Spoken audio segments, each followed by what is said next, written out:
हालसालै पनि भयानक र डरलाग्दो विचलन, स्खलन, अनैतिकता चाहिँ पार्टी भित्रैबाट पार्टी नेतृत्वमै भएका व्यक्तिहरूबाट भएको हामीले भोग्यौँ, देख्यौँ। यो सन्दर्भमा हामीले कमरेड नरबहादुर कर्मचारीको स्मृति सभा गर्दै गर्दा, उहाँलाई श्रद्धाञ्जली अर्पण गर्दै गर्दा हामीले लिनुपर्ने एउटा प्रतिबद्धता, हामीले गर्नुपर्ने प्रतिज्ञा भनेको हामी त्यस्तो हुने छैनौँ। हामी कमरेड नरबहादुर कर्मचारी जस्तै जीवनको अन्तिम क्षणसम्म पनि सिद्धान्त निष्ठा, राजनीतिक आदर्शप्रति समर्पित, क्रान्तिकारी पार्टी निर्माणको निम्ति सङ्घर्ष गरिराख्नेछौँ भनेर सङ्कल्प लिन सक्यो भने त्यो नै कमरेड नरबहादुर कर्मचारीप्रति सच्चा श्रद्धाञ्जली र सच्चा सम्मान हुन्छ। अहिले हाम्रो यहाँ म त अहिले मन्त्री बन्न म कहाँ दबाब दिने मान्छेहरूको हुल भित्रबाट आएको छु। म आतङ्क छ मेरो दिमागमा, कसलाई मन्त्री बनाउने कसलाई नबनाउने। हाम्रो 49 जना सांसद सबैलाई मन्त्री चाहिएको छ, हामीले पाउने बढी पाइयो भने 7 जना हो। यहाँ मन्त्री नभयो भने चाहिँ नेतृत्वलाई सरापेर हिँड्ने, मन्त्री पायो भने मात्रै गर्ने प्रवृत्ति चाहिँ जबरजस्त छ क्या यो अहिलेको परिपाटीभित्र। या ठुलै नियुक्ति पायो भने ठिक छ, पाएन भने चाहिँ नेतृत्व चाहिँ बदमासै हो भन्न बेरै नलगाउने। 3-4-5 दिनदेखि म चाहिँ साँच्चै एक खालको मानसिक तनावभित्र छु। म सबैलाई बनाउनु त मन लाग्छ नि, सबै 49 जनै बनाइदिन पाए नि हुन्थ्यो मन्त्री, त्यो त हुँदैन फेरि। यसबाट के देखिन्छ भने हामी आदर्शको निम्ति होइन, कुरा गर्दा आदर्शका गर्ने ठुल्ठुला, यस्तो हुनुपर्छ क्रान्तिकारी पार्टी, यस्तो हुनुपर्छ निष्ठा, यस्तो हुनुपर्छ आदर्श हामी सबैले भन्ने। तर चित्त चाहिँ के छ भने मन्त्री पाइन्छ कि पाइँदैन, पाइन्छ भने ठिक छ, पाइँदैन भने ठिक छैन। यस्तो छ क्या अहिलेको कल्चर भनेको। यो आजको हाम्रो कल्चर हो। यसलाई बदल्ने सङ्कल्प चाहिँ सायद नरबहादुर जस्ता संस्थापक जो जीवनभरि कुनै पदको निम्ति चाहिँ तछाड मछाड उहाँले कहिले नि गर्नु भएन।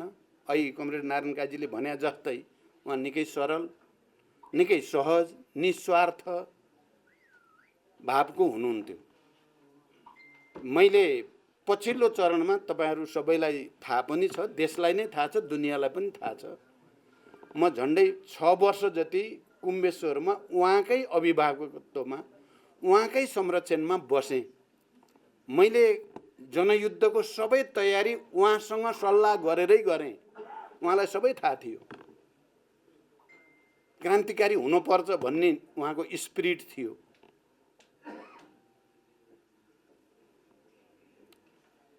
त्यो अवधिमा मैले नजिकबाट नरबहादुर कर्मचारी र उहाँको अरू परिवारका सदस्यहरू सबैलाई चिन्ने मौका पाएँ मैले, र मुख्यतः नरबहादुरजीको अभिभावकत्व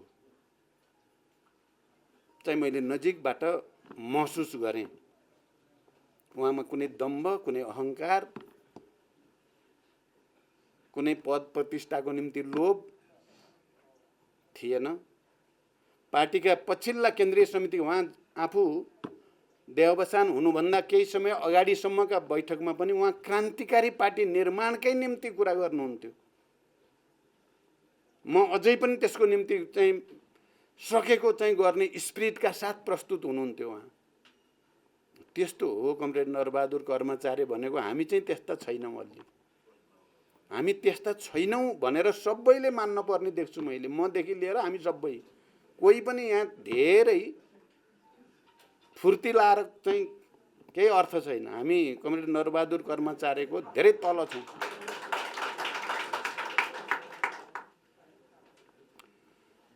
त्यसकारण अहिले परिस्थिति कस्तो परिस्थितिमा हामी उहाँलाई स्मरण गर्दैछौँ र उहाँलाई श्रद्धाञ्जली व्यक्त गर्दैछौँ भन्दा अघि यहाँ कुरा आइ नै सक्यो। हामीले लामो सङ्घर्ष र बलिदानबाट हजारौं क्रान्तिकारीहरूको प्राण उत्सर्गबाट, शहादतबाट, हजारौं बेपत्ता भएर, हजारौं घाइते अपाङ्ग भएर, हजारौं जेल नेल यातनाका श्रृङ्खलाहरू पार गरेर प्राप्त भएका उपलब्धिहरू, सङ्घीय लोकतान्त्रिक गणतन्त्र इत्यादि, यो हामी सबैलाई थाहा छ। त्यो उल्ट्याउने निकै ठुलो षड्यन्त्र र कसरत यो बीचमा भयो। के हुने हो भन्ने कुरा झन्डै 1 वर्षदेखि लगातार साँच्चै सबै चिज उल्टिएर जाने हो कि पुरै प्रतिक्रान्ति हाबी भएर जाने हो कि अझ त्यसमा पनि क्रान्तिकारी भनेर हिजो हामीले भूमिका खेलेका पार्टी नेता कार्यकर्ताहरू सबैको भविष्य डरलाग्दो चाहिँ अन्धकारतिर पो जाने हो कि यो राष्ट्रकै चाहिँ सार्वभौमिकता, यसको स्वतन्त्रता, स्वाधीनता माथि नै ऐतिहासिक दुर्घटना पो आउने हो कि भने जस्तो स्थिति रह्यो। एकपछि अर्को प्रतिगमनकारी र प्रतिक्रान्तिकारी हरकतहरू हामी सब समेतले एकताबद्ध गरेको पार्टीको नेतृत्वबाट, प्रधानमन्त्रीबाट, केपी ओलीबाट भयो र उनको प्रत्येक प्रतिगामी दक्षिणपन्थी र प्रतिक्रान्तिकारी कदमलाई देशभित्र र देश बाहिरका तमाम प्रतिक्रियावादीहरूले साथ दिए। उनीहरूले ठाने क्रान्तिकारी पार्टी विभाजित छ, तिनका नेता कार्यकर्तामा फ्रस्ट्रेसन छ, विचार राजनीति र नेतृत्वप्रतिको आस्था र विश्वास घट्दै गएको छ। त्यसकारण यही बेला यिनीहरूलाई नेस्तनाबुद गर्ने, यिनीहरूलाई सिद्ध्याउन सकिन्छ भन्ने ठानेर निकै डरलाग्दो मोर्चाबन्दी एकातिर देखा पर्यो। अर्कातिर हामी विशृङ्खलित जस्ता, थकित जस्ता, उत्साह जोस हराएका जस्ता, अब यति नै हो क्यारे भन्या जस्ता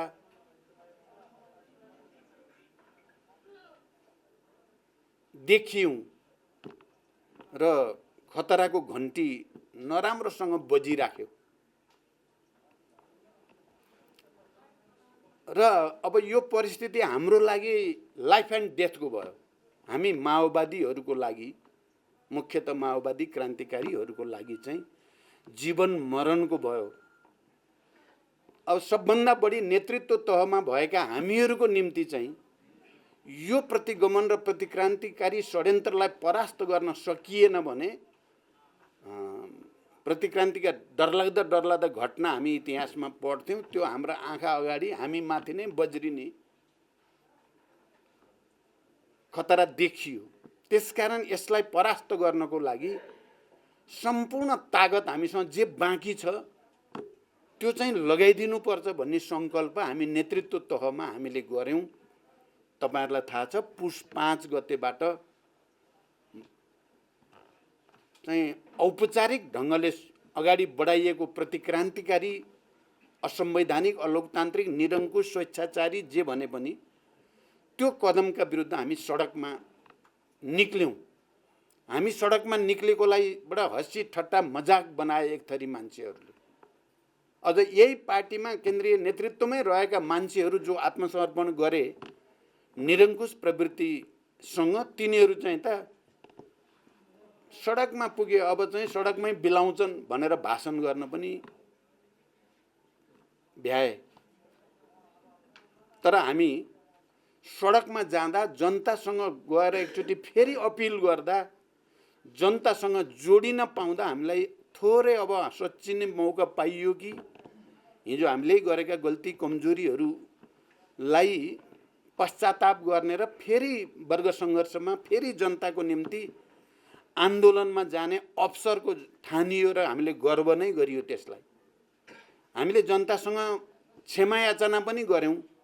जस्तो हामीले गर्छौँ भनेका थियौँ त्यस्तो गर्न सकेनौँ। यस्तो दिन आउला भनेर सोचिएको थिएन, आयो। तर हाम्रो कुरा के हो भने हामी फेरि पनि राष्ट्र र जनताप्रति हामी समर्पित रहन चाहन्छौँ। हामीलाई त्यो अवसर दिन पर्यो, हामीलाई साथ दिन पर्यो भन्यौँ हामीले। तपाईँ हामी सबै एकचोटि फेरि धुलो मैलो टकटक्याउँदै आफ्नै कमजोरीहरूप्रति पश्चाताप र आत्मालोचना गर्दै देशव्यापी अभियानमा नि गयौँ र सबभन्दा ठुलो केन्द्रीकरण त्यस्तो प्रतिकूल स्थिति कोभिड-19 को स्थितिमा पनि हामीले लाखौँ जनतालाई सडकमा ल्याएर जनतालाई अपिल गर्यौँ र एउटा मोर्चा, हाम्रो मोर्चा, किनभने प्रतिक्रियावादीको मोर्चा मैले अघि भने जस्तै भित्र र बाहिरका प्रतिक्रियावादीहरू जसरी पनि क्रान्तिकारी आन्दोलनका उपलब्धिहरूलाई निमित्यान्न पार्ने, क्रान्तिकारी नेतृत्वलाई पुरैका पुरै घेराबन्दी गरेर ध्वस्त पार्ने षड्यन्त्रका विरुद्ध हामीले अर्को कुनै उपाय देखेनौँ जनतामा जानु बाहेक, सडकमा जानु बाहेक। हामीले त्यसलाई दुई रूपमा हेर्यौँ। एउटा त हाम्रा आफ्नै कमजोरी सच्याउने अवसरको रूपमा पनि हेर्यौँ, अर्को फेरि प्रतिक्रियावादीलाई परास्त गर्न जनताको तागत बाहेक हामीसँग अर्को केही पनि थिएन। त्यसकारण त्यो तागत सृजना गर्ने ढङ्गले पनि हामी अगाडि बढ्यौँ। तपाईँ हामी सबैलाई थाहा भयो त्यसपछि भन्ने नै हो भने पुरै शक्तिको साथ, पुरै इमान्दारी साथ प्रतिगमनका विरुद्ध लडाइँमा हेलिने, मैले त भने यो अर्को खालको जनयुद्ध लड्दैछौँ हामी। पहिलाको जनयुद्ध भन्दा यो अझ पेचिलो, अझ जटिल चाहिँ जनयुद्ध हो भनेर पनि मैले त्यति बेला पुस 5 का विरुद्ध चाहिँ फागुन 11 मा फैसला हुनुभन्दा अगाडिसम्म मैले जनयुद्धको रूपमा नै व्याख्या पनि गरेँ, जनतासँग भने हामी लडाइँमा छौँ। फेरि पनि यो वर्ग लडाइँ नै हो, भिन्न रूपको, यो हतियार छैन, तर लडाइँ जारी छ। उही लडाइँ हामी त्यो ब्याटलमा मूलत सफल भयौँ जब सर्वोच्चले जनभावना अनुसार, संविधानको मर्म र भावना अनुसार नै फैसला गरिदियो पुनर्स्थापनाको। हामीले त्यसलाई जनताको पहिलो विजयका रूपमा स्वीकार गर्यौँ, आत्मसात गर्यौँ। तर षड्यन्त्र जारी नै थियो। फागुन 23 अर्को चाहिँ हाम्रो त यो लडाइँमा या दुईटा आपसमा फाइट परेको बेलामा कहिले उसले चाहिँ मुक्का दिन्छ र तिल मिलाएर चाहिँ एउटा ढल्ने स्थिति बन्छ, कहिले उठेर अर्कोले मुक्का दिन्छ जस्तो भयो। त्यो बेला हामीले जनतालाई लिएर जनताको तर्फबाट एउटा मुक्का दिएकै हो। तिल मिलायो प्रतिक्रियावाद, प्रतिगमनकारी, प्रतिक्रान्ति र उसले अर्को षड्यन्त्र फेरि उठेर हामीमाथि प्रहार गर्ने गर्यो। फागुन 23 गते हामीलाई पनि तिल मिलाउने गरी पार्टी फुटाइदिए। किनकि हाम्रो पार्टी त नेकपा भइसकेका थियो, हामी 2/3 बहुमत केन्द्रीय समिति हामी सँगै थियौँ। हामीले प्रतिगमनकारीलाई कारबाही गरेका थियौँ, निष्कासन गरेका थियौँ, भण्डाफोर गरेका थियौँ देशभरि गएर। त्यो पार्टीलाई दुई ठाउँमा भयौँ हामी। अर्को मुक्का आयो। अब त्यसपछि अब हामीले पनि दिनु पर्ने नै भयो। फेरि हामीले पनि फेरि तयारी सुरु गर्यौँ। अब यो यिनीहरूको मोर्चालाई हामी एक्लैले मात्रै लडेर हुँदैन, साथी खोज्न पर्छ। हुन सक्ने जति साथी, अलिअलि कोही कोही धेरै परसम्म नजाने नै छन् भने पनि तिनलाई पनि ब्याटलमा चाहिँ साथी बनाउन सकिने हदसम्म बनाउनु पर्छ भनेर हामीले धेरै नै मेहनत गरियो, बनाइयो। 5 दलीय गठबन्धन त्यही प्रक्रियामा अगाडि आयो र 5 दलभित्र प्रतिगमनलाई परास्त गरी छाड्ने सङ्कल्प गरियो हामी सबैले। पार्टी विभाजन भएको भए पनि चाहिँ अलि वैचारिक राजनीतिक ढङ्गले सोच्ने, हिजो चाहे त्यो पञ्चायत विरोधी आन्दोलन होस्, चाहे त्यो गणतन्त्रका निम्तिको आन्दोलन होस्, चाहे त्यो शान्ति प्रक्रियासँग सम्बन्धित कुरा होस्, त्यसमा मुख्य भूमिका खेल्ने कमरेड माधव कुमार नेपाल लगायतका साथीहरूसँग हाम्रो गहिरो चाहिँ भावनात्मकता थियो नै। त्यो 5 गते पछिको फागुन 11 सम्म त हामी देशव्यापी अभियानमा साथै थियौँ। फागुन 23 सम्म नै हामी साथै थियौँ। 24 गते यहीँ माथिको कोठामा स्थायी समितिको बैठकबाट मात्रै हामी फेरि औपचारिक ढङ्गले 2 ठाउँमा भइयो, तर निरङ्कुश र प्रतिगामी प्रवृत्तिका विरुद्ध लड्नुपर्छ भन्ने हाम्रो सङ्कल्प चाहिँ एकै ठाउँमा रह्यो, अहिले पनि छ, आज बिहानसम्म पनि त्यो कायम छ। म माधवजी कहाँ पनि यसो पसेर आएको हुँ, त्यो कायम छ त्यो विचार र त्यो भावना। त्यसैको परिणाम यो गठबन्धनको कारणले एउटा नयाँ परिस्थिति बन्यो देशमा फेरि, र केही समय अगाडि सायद अब यो निरङ्कुशता त अरू सबैभन्दा डरलाग्दो, अझ भयानक, मान्छेलाई त के लाग्न थाल्यो भने केपीलाई कसैले पनि ढलाउन सक्दैन, फुर्ती जति लगाए नि भनेर हामी त्यो प्रवृत्तिको विरोध गर्नेहरूप्रति अलि खिसिटुरी गर्ने। केपी चाहिँ जताड भए पनि उसले बुद्धि निकालिहाल्छ, के निकाल्छ, अनि उसले एक्सन गर्छ, अरूहरू चाहिँ रियाक्सन गर्छन्, सिद्धियो भने जस्तो मान्छेलाई लाग्ला जस्तो भइसकेको थियो। ऊ त चाहिँ हिजोको राजा महाराजा जस्तो। अब हिजो माधवजीले बडो बिल्कुल सही कुरा भन्नुभएको छ क्या, आम माफीको घोषणा। बापरे बाप, महाराज धिराजले आम माफी दिनुभयो, हामी नाच्ने हो कि भन्नुभएको छ। कति राम्रो व्यङ्ग चाहिँ एकदम सठिक व्यङ्ग उहाँले दिनुभएको छ क्या। मैले उहाँलाई धन्यवाद पनि, हिजो तपाईँको बडो सुन्दर व्यङ्ग हो त्यो आम माफी। खैर, अब त्यसपछि चाहिँ हामी अगाडि बढ्दै गयौँ र अब सर्वोच्चले हामी सबै जनताको, फेरि मैले भन्ने गरेको छु, बेस्ट ब्रेन भएका मान्छेहरू, बुद्धिजीवीहरू, साहित्यकार, कवि, कलाकारहरू, नागरिक आन्दोलनका अगुवाहरू, पत्रकारहरू, सबै विज्ञहरू, न्याय क्षेत्रका धेरै वरिष्ठ र सबभन्दा तीक्ष्ण दिमाग भएका पूर्व प्रधान न्यायाधीशदेखि न्यायाधीशहरू, अधिवक्ताहरू, सबै नै निरङ्कुशताका विरुद्ध खडा भएको स्थिति बन्यो। झन् 5 दलीय गठबन्धन बनेपछि, यद्यपि गठबन्धन र हामी नेताहरूप्रति सबैको भरोसा र विश्वास उत्पात भएर लडाईँ अगाडि बढेको होइन। तिमीहरू पनि त्यति धेरै गतिला त कहाँ छौ, र तै पनि अहिले तिमीहरूले जे मुद्दा उठाएको छौ हामी तिमीहरूसँग छौँ भन्थे। हामीले नागरिक अगुवासँग कुरा गर्दा, या पत्रकारहरू, सम्पादकहरूसँग कुरा गर्दा, या पेसाकर्मी बुद्धिजीवीहरूसँग कुरा गर्दा सबैले भन्ने त्यही हो, तिमीहरू पनि गतिला त छैनौ, बिग्रिया छौ, तर मुद्दा तिमीहरूको र हाम्रो एउटै हो, हामी साथमा छौँ। जे भए पनि हाम्रो मोर्चा चाहिँ बृहत्तर जनताको मोर्चा बन्न गयो। यो 5 दलीय गठबन्धनले आम नेपाली जनताको मनोभावना, आवश्यकता, चाहनालाई अभिव्यक्त गर्यो, र त्यो भावनालाई बुझेर सर्वोच्च अदालतले पनि बडो सुन्दर, साहसिक र संविधानको चाहिँ यस्तो व्याख्या त्यहाँ कहीँ कतै कसैलाई, निरङ्कुशतावादीहरू, प्रतिगमनकारीहरूलाई चलखेल गर्ने ठाउँ नदिइकन फैसला गरिदिएको हुनाले स्थिति नयाँ ठाउँमा पुग्यो। र बडो चाहिँ जे गरे पनि उनीहरूले जित्छन् भनेको चाहिँ केपी ओली नराम्रोसँग इतिहासमा एकचोटि पछारिएका छन्, विक्षिप्त छन्, अहिले बरबराउँछन्, कहिले बालकोटको बारदलीबाट बरबराउँछन्, कहिले कहाँ गएर बरबराउँछन्। अब यो बरबराहट पनि उनको धेरै दिन रहन्छ जस्तो लाग्दैन। उनकै पार्टीले उनलाई चाहिँ चिन्ने क्रम सुरु भइसकेको छ। जसलाई उनले आफ्नो हनुमान ठान्छन्, त्यो हनुमान पनि अब त्रेता युगका हनुमान त होइनन्, कलियुगका हनुमान हुन्, धेरै बोक्दैनन्। त्यो दिन आउँछ भन्ने देख्छु मैले। अब तर फेरि हाम्रो अगाडि चाहिँ एउटा अवसर प्राप्त त भयो, एउटा ठुलै लडाईँ जित्तियो। झन्डै संविधान र देश नै दुर्घटनामा पर्ने खतराको डिलमा पुगेको परिघटनालाई चाहिँ फेरि संविधानको रक्षा, सिस्टमको रक्षा, राष्ट्रियताको रक्षा, नेपाली जनताको आत्मनिर्णयको अधिकारको रक्षा गर्ने ठाउँमा चाहिँ त हामी आइपुगियो।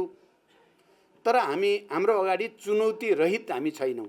धेरै ठुल्ठुला चुनौतीहरू छन्। बुद्धिमत्तापूर्ण तरिकाले बडो चाहिँ गम्भीरताको साथ आत्मसात गरेर सामना गर्नु छ, सजिलो छैन। सरकारको तर्फबाट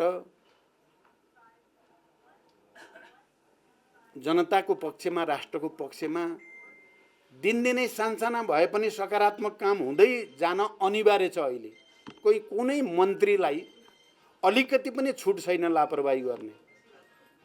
यो बाँकी अवधि राष्ट्र र जनताको पक्षमा।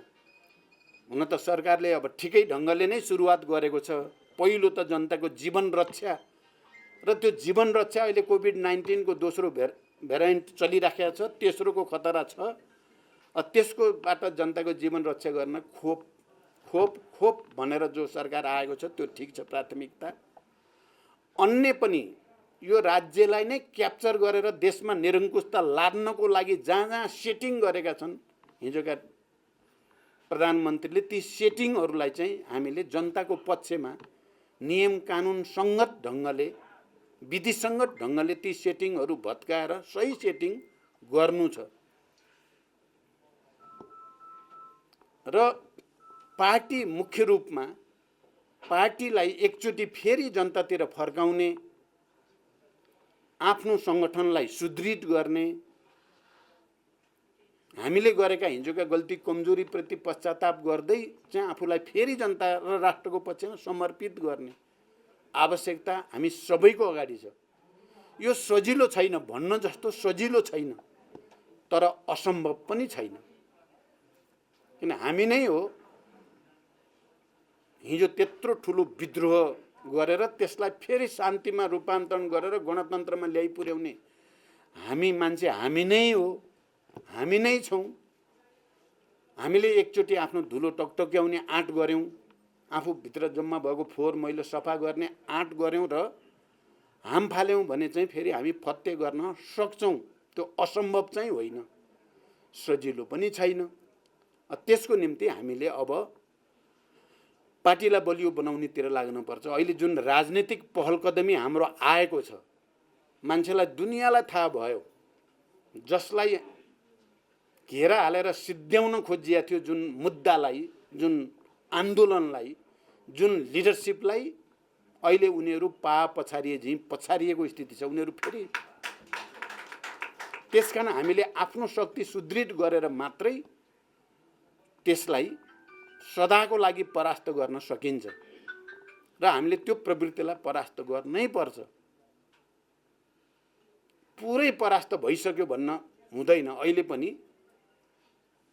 प्रतिक्रियावादीहरू यो गठबन्धन, किनभने यो गठबन्धन हुँदाखेरि यसलाई टुटाउन धेरै बल भयो। हेर्नुहोस्, यो चाहिँ तपाईँको सरकार गठनभन्दा अगाडि नै यसलाई टुटाउन निकै धेरै कसरत भयो।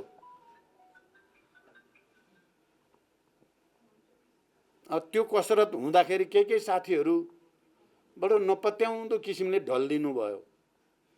पछिल्लो राजीनामा प्रकरणसम्म तपाईँ हामीलाई थाहा छ, गठबन्धनमा राम्रो भूमिका खेलेका, बडो स्पिरिटको साथ गरेका साथीहरू पनि ढले। त्यो त्यत्तिकै ढलेको भन्न हुँदैन, त्यहाँभित्र धेरै गम्भीर ढङ्गले नै चिजहरू भएका छन्। त्यसपछि चाहिँ गठबन्धन टुटाउन नसकेपछि यो गठबन्धनलाई बहुमत प्राप्त नहोस् भन्नको निम्ति झन् ठुलो कसरत सुरु भयो। हामीले पनि जसरी पनि बहुमत पुर्याउनै पर्छ भनेर हामीले पनि सकेको तागत लगायौँ र हामी बडो अहिले यसलाई चाहिँ सुखद खुसी भन्नुपर्छ, झन्डै 2/3 बहुमत बनाइयो यो सरकारको पक्षमा पनि। झन्डै 2/3, हिजो झन्डै 2/3 भनिएको थियो केपी नेतृत्वको सरकार, हामी समेत थियौँ। अहिले हामी समेत भएको देउबा नेतृत्वको सरकार पनि झन्डै 2/3 मा पुगेको छ। यसबाट प्रतिक्रियावादीहरू निकै नै चाहिँ नसोचेको कुरा भएको ठानेका छन् र अझै पनि भत्काउने षड्यन्त्र छ। म भर्खरै फेरि प्रधानमन्त्रीसँग पनि एकछिन कुरा गरेँ। कहीँ नेताहरूभित्र कहीँ छिद्र छ कि, काङ्ग्रेस र कम्युनिस्ट बनाउन सकिने हो कि,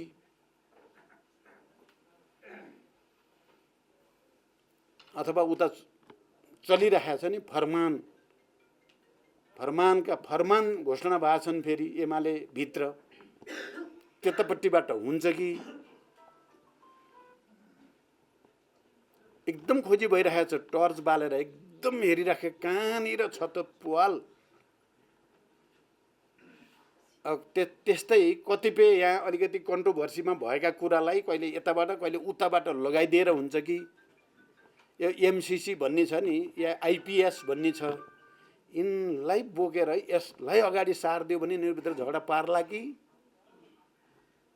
अनेक खालका कसरत फेरि सुरु भएको छन्। यो पनि बुझिराख्न जरुरी छ। कहीँ न कहीँबाट यसलाई परास्त गर्ने भन्ने छ। शान्ति प्रक्रियाका कामहरू छन्, टिआरसी, रिसिपिएन्ट कमिसन, घाइते अपाङ्ग इत्यादि उनका समस्या छन्। त्यहाँभित्रबाट छिर्न सकिन्छ कि त्यो पनि कसरत छ। त्यसकारण कमरेडहरू, आज कमरेड नरबहादुर कर्माचार्यप्रति हामीले सम्मान व्यक्त गर्दै गर्दा, श्रद्धा व्यक्त गर्दै गर्दा यी यावत चुनौतीहरूको सामना चाहिँ एकमात्र फेरि हाम्रो बिचको एकताबाट मात्रै गर्न सकिन्छ। पार्टीको एकता, कम्युनिस्ट आन्दोलनको एकता, राष्ट्रको एकता, सबै उत्पीडित वर्ग, जाति, क्षेत्र, लिङ्ग, समुदायको बिचको एकता, जसको निम्ति हामी लड्यौँ, जसको निम्ति अहिले पनि हामी लडिराखेका छौँ, तिनीहरूको एकता। हाम्रो झन्डा एकताको झन्डा हो, विभाजनको, फुटको होइन, गुटको होइन। हामीले उचालेको झन्डा, जति बेला कमरेड नरबहादुर कर्माचार्यलाई एकता केन्द्र गठनको बेलाको पहिलो अध्यक्ष उहाँ हो, म महासचिव हो। त्यो एकताकै झन्डा थियो र हामीले अन्तिममा नेकपा बनाउनको निम्ति गरेको पहल पनि कम्युनिस्ट आन्दोलनलाई एकताबद्ध गर्ने उद्देश्यद्वारा, त्यो सपनाद्वारा प्रेरित थियो। खलनायक देखिँदा रहेछन्, देखिन्छन्, त्यो पनि बुझेकै कुरा हो। तर आज पनि हामी कम्युनिस्ट आन्दोलनको एकताकै पक्षमा दृढताको साथ उभिनुपर्छ। हामी देशका सबै वर्ग, जाति, उत्पीडित वर्ग, जाति, क्षेत्र, लिङ्ग, समुदायकै पक्षमा, उनीहरूको हक अधिकार र पहिचानकै पक्षमा उभिनुपर्छ। हामी राष्ट्रको एकता, तराई, मधेस, पहाड, हिमाल सबै, र हामी नेपालको राष्ट्रिय स्वाधीनता, भौगोलिक अखण्डता, यसको पक्षमा हामी दृढतापूर्वक उभिनुपर्छ। हाम्रो तागत त्यही हो। हामी उत्पीडित वर्गको एकताको पक्षमा, राष्ट्रको एकताको पक्षमा, कम्युनिस्ट आन्दोलनको एकताको पक्षमा र राष्ट्रिय स्वाधीनताको पक्षमा दृढतापूर्वक उभियो भने हामीलाई कसैले पनि परास्त गर्न सक्दैन। हामी नै बरु कदम कदम गरेर उनीहरूलाई परास्त गर्न सकिन्छ। आज उनीहरू साँच्चै फेरि समीक्षा गर्न थालेका छन्। के भएको हो? सिद्ध्याइयो भन्ठानेको त अब त सिद्ध्याइयो, अब फेरि फर्केर आउँदैनन् यिनीहरू नेतृत्वमा भनेको त आए भन्ने कुरा अनौठो लाग्छ प्रतिक्रियावादीहरूलाई। के गरेर त फेरि आए केन्द्रबिन्दुमा। त्यसकारण यसलाई चाहिँ यो लडाईँ जारी छ, यो टुङ्गिएको छैन। त्यसकारण म सबै कमरेडहरूसँग बडो गम्भीरताको साथ अपिल गर्न चाहन्छु। हामी हिजो क्रान्ति, युद्ध, शान्ति प्रक्रिया, संविधान सभा, सङ्घीय लोकतान्त्रिक गणतन्त्र घोषणासम्म जुन मेहनत, त्याग, तपस्या र निष्ठाका साथ काम गऱ्यौँ, अब त्योभन्दा बढी निष्ठाको साथ समर्पित भएर जनताको बिचमा गयौँ, जनतासँग एकाकार भयौँ, सङ्गठन सुदृढ र विस्तार गऱ्यौँ र यी मैले भनेका 4-5वटा कुराहरूको झन्डा, एकताको झन्डालाई दरोसँग उठायौँ भने हामी विजयी हुन्छौँ पुरै। र हामीले जो समाजवादको सपना अहिले देखिरहेका छौँ, समाजवाद निर्माणको चाहिँ दिशामा अगाडि बढ्ने सामन्तवादका अवशेषहरू, राष्ट्रिय स्वाधीनताको लडाईँलाई पनि समाजवादी रणनीति अन्तर्गत नै अगाडि बढाउने भनेर जे भनेका छौँ त्यो पुरा गर्न सकिन्छ। यही सङ्कल्प नै नरबहादुर कर्माचार्य जस्ता नेपालमा कम्युनिस्ट आन्दोलनका संस्थापक मात्रै होइन, सामन्तवाद र साम्राज्यवादका विरुद्ध क्रान्तिको पक्षमा अन्तिम समयसम्म पनि डटेर लड्ने हाम्रा संरक्षकप्रति सच्चा सम्मान र श्रद्धा हुन्छ भन्ने कुरा राख्दै फेरि एकचोटि कमरेड नरबहादुर कर्माचार्यप्रति श्रद्धाञ्जली व्यक्त गर्दै बिदा हुन्छु। धन्यवाद।